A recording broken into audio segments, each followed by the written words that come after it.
My cousin insisted I cater her entire wedding for free, saying, "It'll be great exposure for your business." When I declined, she rolled her eyes. "Fine. I'll find someone better." So I skipped the wedding. The next morning, I woke up to dozens of missed calls. The food was a disaster. "We need you now." I run a small catering business. It's nothing huge, just a local operation, but I've built a solid reputation over the years. I take pride in my work, and I'm not one to cut corners just to save a few bucks. Food is my livelihood. It's more than just a job to me, it's my passion, my art, my way of bringing people together during their most important moments.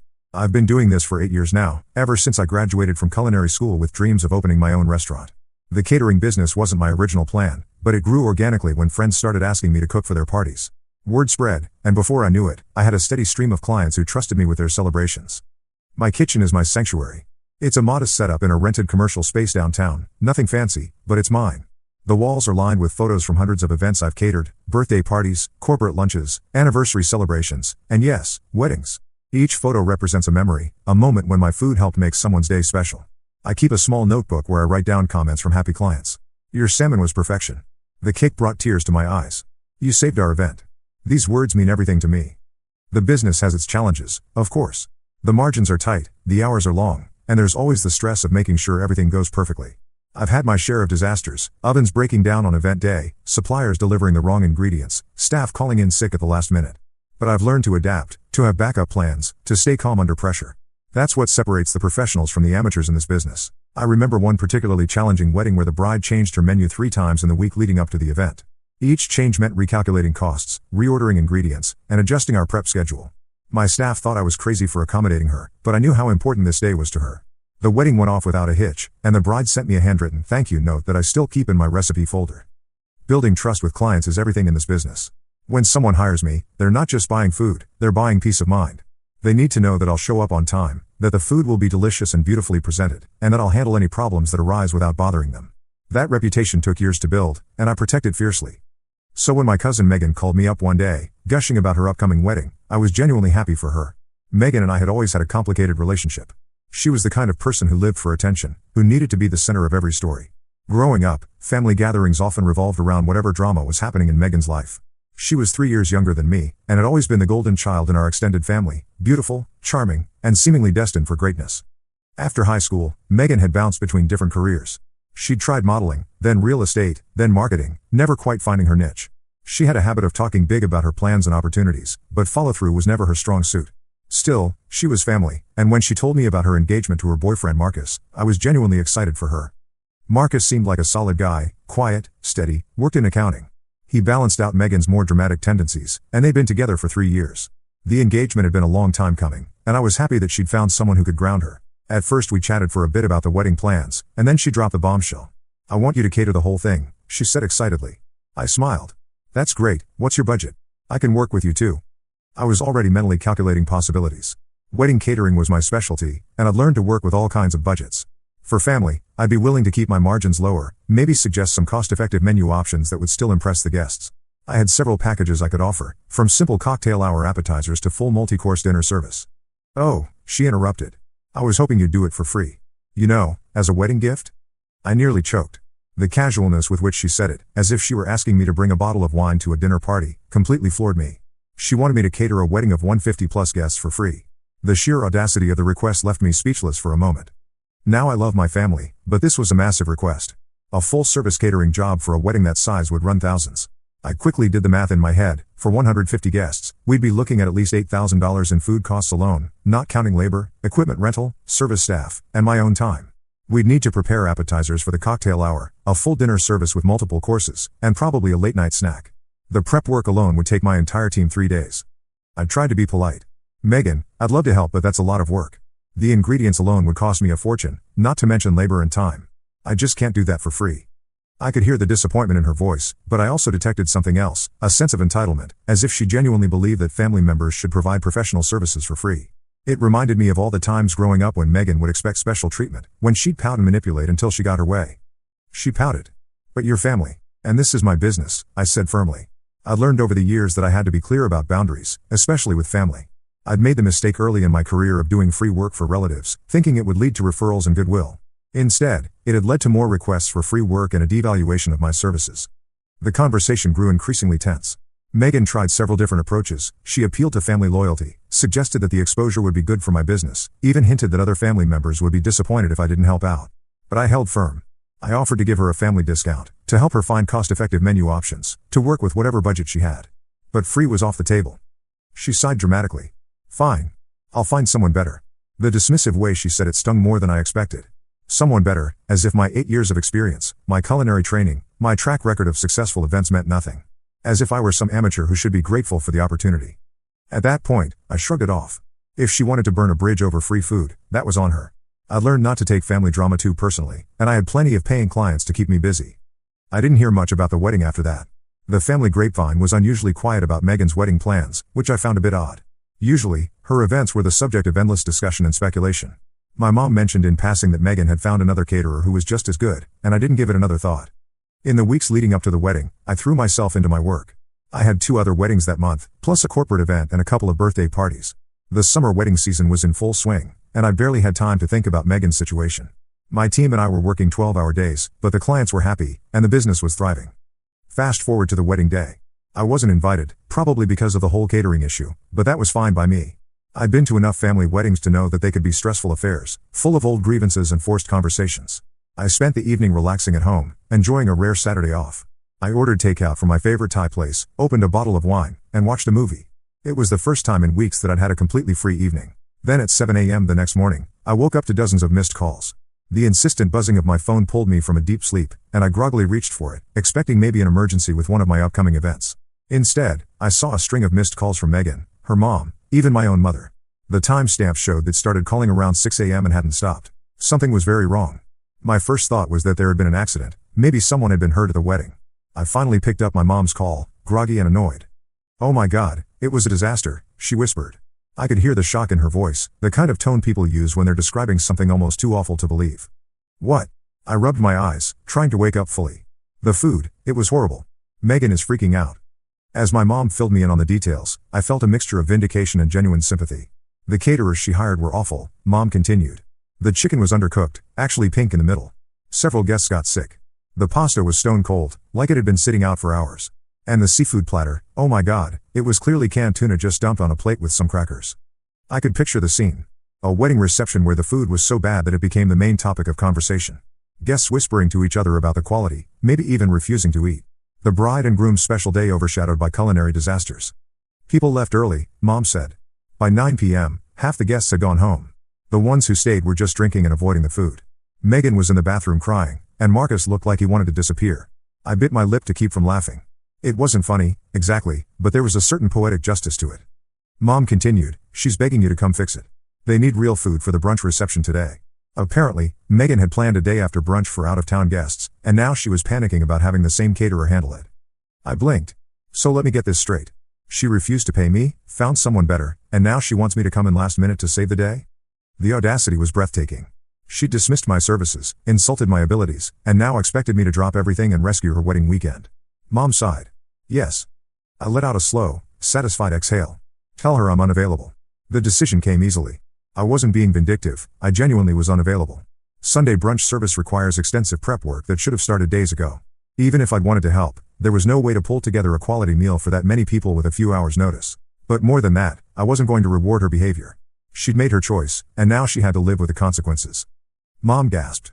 "What?" "But I have plans," I said. "Besides, I wouldn't want to take business away from the caterer she hired." The sarcasm in that last line was intentional. If this other caterer was just as good as me, then surely they could handle the brunch as well. Mom knew better than to argue. She understood my business better than most family members, and she'd seen how hard I worked to build my reputation. She relayed the message, and within an hour, Megan lost her mind. She sent me a long, furious text about how I was selfish and petty, how I was ruining her wedding by refusing to help when it really mattered. The message was full of accusations and guilt trips, but it only confirmed that I'd made the right decision. If this was how she reacted to a simple no, imagine how she would have behaved if I'd worked the wedding for free and something had gone wrong. I didn't even bother responding. Later I found out that the brunch ended up being grocery store deli trays that Megan's mom had panic bought at the last second. Wilted sandwiches, store-bought cookies, and fruit salad from plastic containers. People were not impressed. Megan is still salty about it to this day. But guess what? She never found someone better. The caterer she'd hired was apparently a friend of a friend who did catering as a side hustle. No professional experience, no proper equipment, no understanding of food safety. She'd chosen price over quality and got exactly what she paid for. So after I refused to swoop in and save Megan's wedding brunch, I thought that was the end of it. I figured she'd eventually cool off, we'd have an awkward conversation at the next family gathering, and life would move on. I was wrong. A few days later, I started noticing something strange. Bad reviews began popping up on my business page. At first, I thought it was just coincidence. Every business gets the occasional bad review, and I'd learned not to take them too personally. But these were different. Terrible service, one read. Food was bland and arrived cold. Unprofessional. The review was short and vague, without any specific details that would help me understand what had gone wrong. Another one said, "Cancelled last minute and ruined my event. The chicken made everyone sick. Avoid at all costs." I read each one, my stomach tightening. These were fake reviews, and not even particularly well-crafted ones. They were too generic, too similar in tone and structure. And it wasn't just one or two. There were dozens, all posted within hours of each other. My overall rating, which had taken years to build up to 4.8 stars, was plummeting. I checked the profiles of the reviewers. Most of them were brand new accounts with no profile pictures, no other reviews, no signs of being real people. But a few had familiar names, Megan's friends from high school and college. I clenched my jaw. She was trying to ruin my business. This wasn't just about the wedding anymore. This was a deliberate attempt to destroy my livelihood because I'd refused to work for free. I called her immediately. She didn't pick up, no surprise there. I decided to go to the source. I texted her, keeping my tone as calm and professional as possible. "Hey, Megan. Just saw a bunch of fake reviews on my business page. I know you're upset, but this isn't the way to handle it. Please have them taken down." She read the message instantly. I could see the read receipt. But no reply came. Then, minutes later, I got a notification that she'd blocked me. That's when I knew this wasn't just petty drama. This was war. The betrayal hit me harder than I expected. I'd known Megan was dramatic, but I'd never imagined she'd be capable of something so calculated and cruel. She wasn't just venting her frustration, she was actively trying to destroy something I'd spent years building. I spent the next few days reporting every fake review to Google My Business and Yelp, but the damage was done. The platform's review systems are designed to prevent manipulation, but they're not perfect. It takes time for fake reviews to be investigated and removed, and in the meantime, potential clients were seeing my tanked rating and going elsewhere. Some of my regular clients reached out, concerned about what they were seeing online. I had to explain the situation, which was embarrassing and unprofessional. A few people even canceled upcoming bookings, worried about the quality of my service. I was furious, but I didn't have concrete proof that Megan was behind it. Not yet. Then, out of nowhere, I got a call from another caterer in town. Let's call him Dave. Dave and I weren't exactly friends, but we had a professional respect for each other. We'd even collaborated on a few large events that were too big for either of us to handle alone. The catering community in our city was small, and we all knew each other. He sounded uncomfortable when he called. "Hey," he said, "I need to tell you something.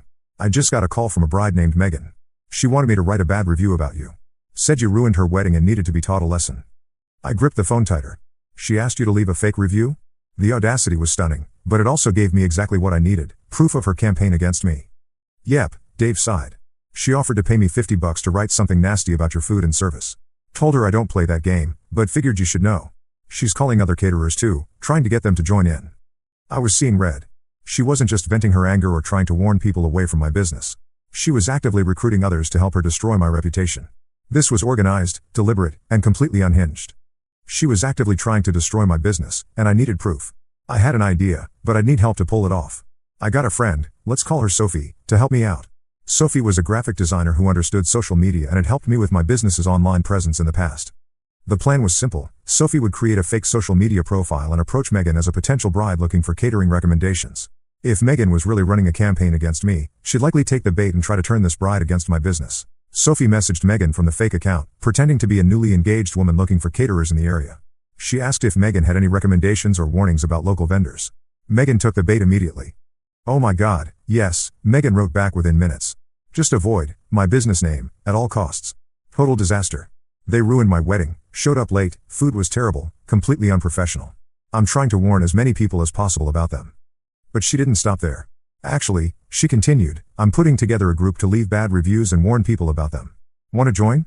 She sent Sophie a group chat invite. We hit the jackpot. Inside the chat were Megan and at least 15 of her friends, all actively planning to flood my business page with fake reviews. They had scripts prepared, fake stories about terrible experiences, and even photos of disgusting food they'd pulled from Google to use as evidence of my poor service. The chat history was damning. Megan had been coordinating this campaign for days, assigning different friends to target different review platforms. She'd created a whole narrative about how I'd ruined her wedding, complete with fabricated details about late arrivals, cold food, and rude service. None of it was true, but it was detailed enough to sound convincing. Sophie screenshot everything. Now I had proof of exactly what Megan was doing, and I wasn't just going to sit back and take it. It was time to fight back. The counterattack started the next morning. I called Megan's dad, Uncle Dan. Now, Uncle Dan is an old school, no-nonsense kind of guy who'd worked his way up from nothing to build a successful construction company. He's always been supportive of my business, often recommending me to his business associates for corporate events. More importantly, I knew he had no idea what his daughter was up to. Dan valued honesty and hard work above all else, and he'd raised Megan to have those same values. Clearly, the message hadn't stuck. When I told him about the fake review campaign, he was silent for a long time. I could hear him breathing heavily on the other end of the line. Then he sighed. "I'll handle it," he said in a tone that suggested Megan was about to have a very unpleasant conversation with her father. Within an hour, Megan unblocked me and sent a frantic text. "Why would you tell my dad?" she wrote. There was panic in her message, the kind of fear that comes from knowing you're about to face serious consequences. "Why would you try to destroy my business?" I replied. She sent a string of excuses that only made her look worse. "I was just mad. I didn't think it was a big deal. You didn't even help me when I needed you. It's not like you lost money over it." That last line was particularly infuriating. Of course I'd lost money. Cancelled bookings, damaged reputation, time spent dealing with fake reviews instead of focusing on my actual work. But even if I hadn't lost money, her logic was insane, trying to ruin someone's livelihood because they wouldn't work for free. I didn't reply to her excuses. Instead, I forwarded all the screenshots to Google My Business and Yelp's review departments. Over the next few weeks, her entire group got banned from leaving reviews, and all the fake reviews were systematically removed. My page was restored to its original rating, but the damage to my peace of mind wasn't so easily repaired. The ultimate twist came a week later, when I got one more call that changed everything. It was from the caterer Megan had originally hired, the one who'd ruined her wedding dinner. Let's call him Rick. He sounded pissed. "She just tried to file a chargeback on my payment," he said. "Claimed I scammed her and that the food was inedible. She ate half the food at the wedding, complained about the rest, and now she wants her money back." "Are you serious?" I asked, though I wasn't really surprised. "Oh yeah," he said. "She paid me half up front, then tried to get the bank to refund it after the wedding. Guess she thought she could get a free wedding meal." I whistled. She really doesn't know when to quit. The pattern was becoming clear. Megan had a history of trying to get services for free, whether through manipulation, fake reviews, or outright fraud. "Oh, I'm not letting it slide," he said. "I'm taking her to small claims court." Good for him, I thought. Someone needed to hold her accountable. And that's when it hit me. Megan wasn't just entitled, she was a scammer. And karma was just getting started. A few weeks passed, and business slowly returned to normal. The fake reviews were gone, my regular clients were reassured, and new bookings were coming in. I thought the worst was behind me. But then I got a weird call from another wedding client. "Hey," she said, "just wanted to check, are you still catering my wedding?" "Of course," I replied. "Why would you think otherwise?" "Well, someone told me you went out of business," she said. My stomach dropped. "Who told you that?" I spent the next hour calling all my upcoming clients, and sure enough, several of them had received similar messages. Someone was personally contacting my clients, telling them I'd shut down or gone out of business. It didn't take long to figure out who. Megan had been systematically contacting my clients, using information she'd gathered from my social media pages and business website. She'd even gone so far as to create a fake email account under my business name and send out cancellation notices to some of my biggest events. The fake emails were crude but effective. They claimed that due to personal circumstances and health issues, I was shutting down my catering business immediately and canceling all upcoming events. Some clients had already started looking for replacement caterers. I wanted to scream. This wasn't just petty revenge anymore, this was sabotage on a professional level. She was actively trying to destroy my business relationships and reputation. I called Uncle Dan again, but this time he didn't pick up. I had a bad feeling about why. The family secret came out later that night when my mom called me. "Listen," she said carefully, "I know you're mad at Megan, but maybe it's time to just let this go." The tone in her voice suggested she knew something I didn't. "Let it go?" I almost laughed. "She's still trying to ruin me, Mom. She's contacting my clients, sending fake emails, trying to destroy my business. How can I just let that go?" Mom sighed. "Her parents are dealing with a lot right now." "What do you mean?" I pressed. Then she told me something I never saw coming. Uncle Dan had just found out that Megan had racked up over $30,000 in credit card debt.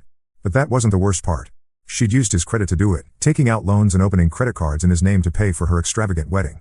She'd forged his signature on loan applications, used his social security number to open accounts, and maxed out every line of credit she could get. The wedding had cost nearly $60,000, and she'd financed almost all of it through fraud. I sat there, stunned. She committed identity theft? Against her own father? Mom lowered her voice. Dan is trying to keep it quiet, but yes. The bank discovered the fraud during a routine credit check. Now they're demanding immediate payment, and Dan's credit is ruined. This wasn't just about me anymore. Megan wasn't just an entitled brat who threw tantrums when she didn't get her way. She was a criminal, willing to steal from her own family to maintain her fantasy lifestyle. Suddenly, her desperate attempts to destroy my business made perfect sense. She was drowning in debt and legal troubles, and she needed someone to blame. I realized that she'd probably never planned to pay for wedding catering in the first place. Whether she'd hired me or someone else, she would have found a way to avoid paying. If I'd done the job for free, she would have just moved on to the next vendor. If I'd charged her, she probably would have tried the same chargeback scheme she'd used on the other caterer. And now that her whole life was crashing down around her, she was desperate to blame someone else for her problems. That's when I decided I wasn't just going to sit back and let her destroy me while she destroyed herself. Megan had made it her mission to ruin me. I was about to return the favor, but I was going to do it the right way, with truth, evidence, and the support of everyone she'd wronged. The setup required careful planning. First, I had to confirm my suspicions about the other vendors from her wedding. I reached out to the original caterer, the one Megan had tried to scam with a chargeback. "Did she ever pay you?" I asked. "Nope," Rick replied. "She never showed up to court when I sued her. I won by default, and now I'm filing for wage garnishment. If she has any legitimate income, I'll get my money eventually." That gave me an idea. I started looking into the other vendors from her wedding, the florist, the DJ, the venue, the photographer. One by one, I reached out to them, and the pattern became clear. She hadn't paid any of them. The DJ was still waiting for his $1,500 fee. The florist had been ghosted after delivering thousands of dollars worth of arrangements. The cake decorator had spent 2 days creating a custom wedding cake and never received payment. The venue was threatening to send her account to collections. This wasn't just poor planning or temporary financial difficulties. Megan had systematically booked vendors with no intention of paying them. She'd created her dream wedding on borrowed money and other people's services, then tried to disappear when the bills came due. But she'd made one crucial mistake: she'd left a trail of evidence and a lot of angry people who were ready to take action. The showdown required one more phone call, this time directly to Uncle Dan. When I told him everything I discovered, the unpaid vendors, the systematic fraud, the coordinated attack on my business, he was quiet for a long time. Then he exploded. "I'll spare you the details of that conversation, but by the end of it, Megan's support system was officially gone. I'm cutting her off," Dan said. "No more help, no more bailouts. She made this mess, and she can clean it up herself." "You're really going to let her sink?" I asked, though I already knew the answer. "She tried to destroy your business," he replied. "She stole from me, lied to me, and scammed half the town. She's made her choice, and now she has to live with the consequences." With that, the final piece was in place. I didn't know exactly how it would all play out, but Megan's house of cards was about to collapse, and I was going to have a front row seat to watch it happen. The explosion came at a family gathering, a birthday party for my aunt that had been planned for months. The venue was packed with dozens of relatives, all making small talk and pretending there wasn't a storm brewing beneath the surface. Megan walked in like nothing was wrong, hair perfectly styled, makeup flawless, fake smile plastered on her face. She was good at that, pretending everything was fine even when her world was falling apart. She made the rounds, hugging relatives and accepting congratulations on her recent marriage, acting like the perfect new bride. I watched her from across the room, marveling at her performance. She chatted with cousins, laughed at jokes, and played the part of the happy newlywed. But I could see the tension in her shoulders, the way her smile didn't quite reach her eyes. Then Uncle Dan stood up. "I need to say something," he announced, his voice cutting through the party chatter. The room fell silent, everyone turning to look at him. I felt a chill run through the room as people sensed that something serious was about to happen. Megan froze, her champagne glass halfway to her lips. Her face went pale as she realized what was coming. Dan's voice was eerily calm. "My daughter," he said, looking directly at Megan, "is a liar and a thief." The words hit the room like a physical blow. Someone gasped, a chair creaked, and I heard someone whisper, "Oh my God. Dad, what are you doing?" Megan laughed nervously, but the sound was hollow and desperate. Dan didn't blink. "You stole from me," he continued. "You stole from your wedding vendors. You tried to ruin your cousin's business. And now you're out of chances." The room erupted in whispers and murmurs. All eyes were on Megan, who looked like she wanted to disappear. But the confrontation was just beginning. One by one, the vendors she'd stiffed began to speak up. The DJ had been invited to the party. He was a friend of the family who'd done the wedding as a favor. "You still owe me $1,500, he said quietly. The florist, who was my aunt's neighbor, stood up next. "You ignored my calls after the wedding. I had to eat the cost of all those arrangements." Even the cake decorator, who'd been invited because she was dating one of our cousins, joined in. "I custom-made that cake, Megan. I spent 2 days on it, and you never paid me." The confrontation was devastating to watch. Megan's breathing became shallow, her face flushed red, and she looked around desperately for support that wasn't coming. Her own father had orchestrated this moment, and no one was going to save her. Then came the final blow. Rick, the original caterer, stepped forward and dropped a legal envelope in front of her. "This is a garnishment notice," he said. "Your wages will be docked until I get every penny you owe me." Megan's composure finally cracked. "This isn't fair," she whispered, her voice breaking. "This is an attack. You're all ganging up on me." But Dan's voice was like steel. "No, Megan," he said. "This is justice. You made your choices, and now you face the consequences." She looked at me then, her eyes desperate and pleading. "You did this," she spat. "You ruined my life. I tilted my head calmly. You did that all by yourself, Megan. That's when she completely lost it. She threw her champagne glass across the room, where it shattered against the wall. Then she turned on her father, her voice rising to a shriek. Dad, you don't understand. I had no choice. I didn't have the money. You wouldn't help me pay for the wedding. Dan's face darkened. I would have helped you if you'd asked honestly, he said. Instead, you stole from me. You forged my signature and destroyed my credit. Megan was hyperventilating now, trapped with nowhere to run. No more lies, no more manipulation, no more people willing to enable her behavior. Then, without another word, she turned and ran out of the party.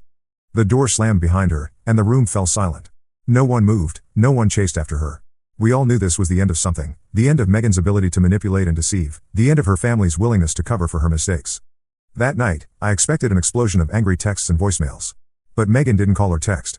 She simply vanished, cutting off all contact with the family. Days passed, then weeks. Through the family grapevine, I heard about her downward spiral.